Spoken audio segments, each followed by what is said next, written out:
بسم اللہ الرحمن الرحیم اللہم صلی علی محمد قال رسول اللہ صلی اللہ علیہ وسلم لا یؤمن احدکم حتی اکون احب الیہ من والدہ وولدہ والناس اجمعین۔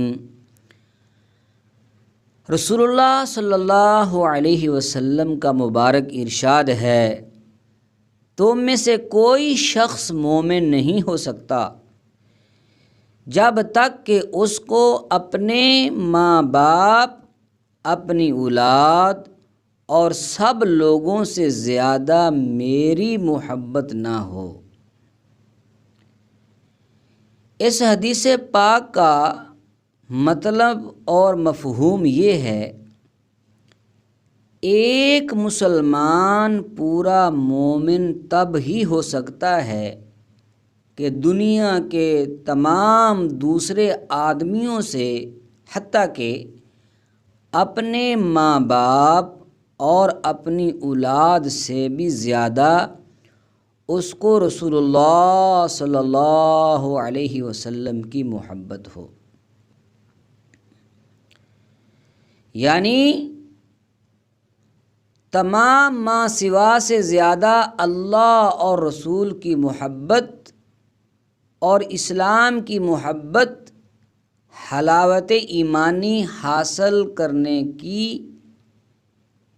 ایک شرط ہے۔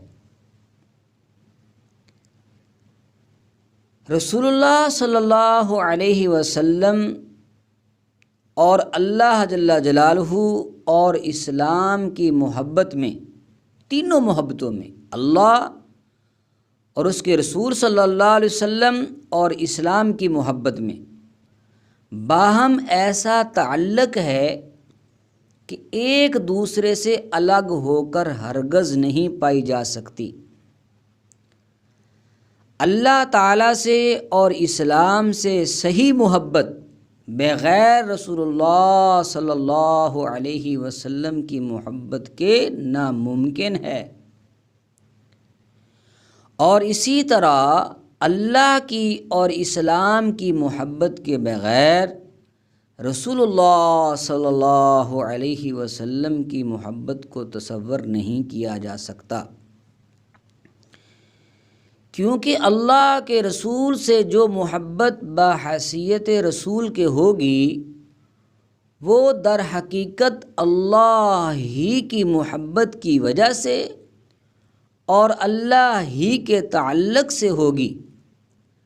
اور اس کا لازمی نتیجہ یہ ہوگا کہ اسلام سے بھی پوری محبت ہوگی۔ صرف رسول اللہ صلی اللہ علیہ وسلم کی محبت کا یہاں ذکر کیا گیا ہے تو اس کا مطلب ہی وہی ہے کہ ایمانی انوارات اور برکات صرف ان ہی خوش نصیبوں کو حاصل ہو سکتے ہیں۔ ایمان کا نور، ایمان کی برکات صرف ان خوش نصیبوں کو حاصل ہو سکتے ہیں جن کے دلوں میں اللہ اور رسول صلی اللہ علیہ وسلم کی اور اسلام کی محبت کا ایسا غلبہ ہو کہ دوسری تمام محبتیں اس سے دبی ہوئی ہوں، جس کی وجہ سے بہت سے لوگوں نے یہ سمجھا کہ اللہ کے رسول صلی اللہ علیہ وسلم کی جو محبت ہے وہ بنیاد ہے، وہ بالکل صاف اور سادہ ہے، اور محبت ایک معروف لفظ بھی ہے اور اس کے معنی میں معروف و معلوم ہے، اور وہی یہاں مراد ہیں۔ البتہ اللہ اور رسول کی محبت کے ساتھ اہل ایمان کو جو محبت ہوتی ہے وہ ماں باپ اور بیوی بچوں کی محبت کی طرح خونی رشتہ داروں، خونی رشتوں یا دوسرے طبعی اسباب کی وجہ سے نہیں ہوتی، بلکہ وہ روحانی اور عقلی وجہ سے ہوتی ہے۔ اور جب وہ کامل ہو جاتی ہے تو اس کے سوا دوسری وہ تمام محبتیں جو طبعی یا نفسانی اسباب کی وجہ سے ہوتی ہیں اس سے مغلوب ہو جاتی ہیں۔ اور اس بات کو ہر وہ شخص سمجھ جاتا ہے اور سمجھ سکتا ہے جس کو اللہ نے اس کا کوئی حصہ نصیب فرمایا ہو۔ اللہ تعالیٰ نے دوسری جگہ ارشاد فرمایا والذین آمنوا اشد حبا للہ، ایمان والوں میں سب سے زیادہ محبت